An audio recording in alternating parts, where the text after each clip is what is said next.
Okay, तो देखो next question है हमारा सी सेक्शन में। जो मैंने बताया था आपको कि जो उत्तराखंड बोर्ड का जो हमारा पेपर आता है, स्पेशली इंग्लिश का जो पेपर आता है, तो उसका फॉर्मेट बताया था मैंने। एक सेक्शन क्या होता है, B section, C section and D section. तो हम सी सेक्शन पहले इसलिए बता रहे हैं आपको कि सी सेक्शन ग्रामर का सेक्शन होता है। अगर आपका सी सेक्शन बी सेक्शन अच्छा होता है एग्जाम में, तो एग्जामिनर ऑटोमेटिकली मतलब कॉन्फिडेंस क्रिएट कर लेता है अपने माइंड के अंदर, क्या इस बच्चे से कुछ ना कुछ आता है। तो इसलिए सी सेक्शन तुम्हारा गलत ना हो, कोशिश करोगे तो ज्यादा से ज्यादा कि वो सही हो। तो इसकी मैंने आपको बहुत सारे शॉर्ट ट्रिक्स भी बताए हैं कि ये गलत होगा ही नहीं। कोई ऐसी बच्ची तो नहीं जिसको अभी दिक्कत है। इससे पहले हमने कौन सा क्वेश्चन किया था, नॉन फिक्स। अगला क्वेश्चन क्या हमारा, जॉइन द ना। इससे पहले सबसे पहला था हमारा नॉन फिक्स का, उसके बाद क्या था हमारा कंजंक्शन, कनेक्टर्स वाला, है ना। वो भी मैंने आपको कई बार समझाया। अभी 21वां क्वेश्चन है सी सेक्शन का, join the following pairs. Join माने क्या होता है, जॉइन करना, जोड़ना, कंबाइन करना, है ना। निम्नलिखित भागों को, हिस्सों को जोड़ो को किसके, वाक्य के, यूजिंग प्रयोग कर। किसको प्रयोग करके, सेंटेंसेस कनेक्टर्स, सेंटेंस कनेक्टर का प्रयोग करके। एज डायरेक्ट, जो डायरेक्ट किए गए, मतलब डायरेक्ट इनडायरेक्ट के बारे में पढ़ा होगा आपने, है ना।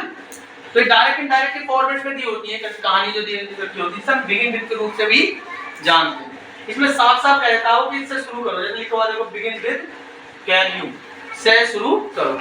तो पहला है देखो question, can you tell me, क्या तुम मुझे बता सकते हो, वेयर डज ही लिव, कि वो कहां रहता है। ये इसका मीनिंग है। अब हमें दोनों को एक साथ जोड़ना और ग्रामेटिकली सही होना चाहिए, ठीक है।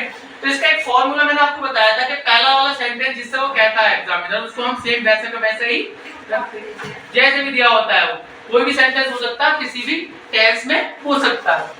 उसके बाद अगर क्वेश्चन वर्ड दे रखा होता है तो हम पहले क्या लिखते हैं, क्वेश्चन वर्ड। ये कंजंक्शन का काम करता है। ये जो क्वेश्चन वर्ड है यहाँ पे क्या काम करेगा, कंजंक्शन का। और इसके बाद सेंटेंस को कैसे बनाते हैं, असर्टिव। असर्टिव मतलब या तो अफर्मेटिव या नेगेटिव। तो सेंटेंस कैसे बनेगा, या अफर्मेटिव। अब इसके बाद के प्रश्न देखो, अगर यहाँ पे क्या दे रखा होता है, डू दे रखा होता है, तो यहाँ पे वर्ब की फर्स्ट फॉर्म लिखते हैं। अगर यहाँ पे डज दिया हुआ होता है तो वर्ब की पांचवी फॉर्म। पांच फॉर्म कैसी होती है, जिसमें एस या एस लगाते हैं। अगर यहाँ पे डिड दिया हुआ होता है तो लगाते बेटा वर्ब की सेकंड फॉर्म। फिर आगे क्या लिखते हैं, जो ऑब्जेक्ट दिया हुआ होता है उसको वैसे का वैसा ही लिख देते हैं, और लास्ट में क्या लगाते हैं, फुल स्टॉप। इतनी बात समझ में आ गई। अब एक चीज को ध्यान रखना, जो पहले वाला सेंटेंस होता है हमारा, अगर प्रेजेंट में या फ्यूचर में होता है तो अगले वाले टेंस का हम रूप नहीं बदलते, मतलब टेंस को नहीं बदलते। जैसे इसको हम सॉल्व करेंगे तो कैसे करेंगे, कैन यू टेल मी। हमने ऐसा क्यों किया, क्योंकि एग्जामिनर ने हमसे कहा begin with can you tell.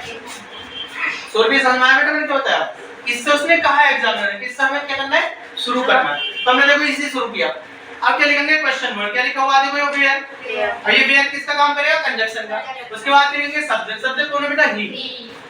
लिखा हमने ही। अब देखो डज को हटा देंगे और आगे वर्ब क्या कर देंगे, बी फाइव, जिसको हम एस या एस लगाएंगे। बताओ ऐसा आएगा कि एस, एस आएगा। Very good. क्या हो जाएगा बेटा, लिव्स।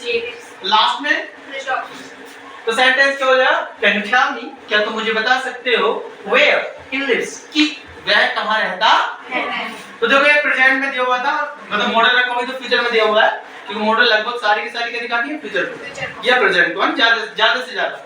हालांकि पास्ट को भी शो कर सकती है कंडीशन में। तो अगला वाला टेंस नहीं बदलते, देखो अपने प्रेजेंट का प्रेजेंट ही रखा, इसमें कोई परिवर्तन नहीं है। अब देखो दूसरे वाले को आ जाओ, ही टोल्ड मी, उसने मुझे बताया, ही नोज, वह जानता है, किसको, द मिनिस्टर, मंत्री को। कैसे, पर्सनली, वो निजी रूप से मंत्री को जानता है। तो एक चीज देखो, ये पास्ट है और ये क्या है, प्रेजेंट है। यहाँ टेंस बेटे बदल जाएगा, क्योंकि अब प्रेजेंट में दिया हुआ नहीं है, पहला काम है पास्ट में। तो पहले को ऐसे लिखेंगे। हमने ऐसे क्यों लिखा, क्योंकि इसमें कह रखा बिगिन विद ही टोल्ड, है ना, तो इसी से लिखेंगे। अब देखो यहाँ पे कोई दिया हुआ नहीं, तो ध्यान रखना जब कभी पहले सेंटेंस में क्या लिखा हुआ आ जाए बेटा, से आ जाए, सेज आ जाए, टेल्स आ जाए, या टोल्ड आ जाए, या सैड आ जाए, तो हमेशा कंजंक्शन क्या लगाते हैं, दैट। ध्यान रखना क्या आता है, इतनी बात समझ में आ गई। फिर सब्जेक्ट का ही है तो थर्ड पर्सन को हम बदलते नहीं, लेकिन टेंस बदल जाएगा। अब नोज का क्या हो जाएगा, न्यू। न्यू बेटा सेकंड फॉर्म हो जाएगा, क्योंकि ये सेकंड फॉर्म है। देखो पास्ट, सिंपल प्रेजेंट को कब आते हैं, सिंपल पास्ट में, ठीक है। उसके बाद ये न्यू हो गया। अब आगे का सेंटेंस लिख दो, द मिनिस्टर पर्सनली, बहुत इजीली आपको अच्छे से समझ में आ गया होगा, कोई दिक्कत किसी को? अगर मैं यहाँ पूरी डायरेक्ट इनडायरेक्ट पढ़ाऊँ आपको तो दिक्कत आ जाएगी। बस आपको शॉर्ट ट्रिक्स आपको पता होने चाहिए, ठीक है? तो I think it is the best way of solving any as directed form, है ना? ओके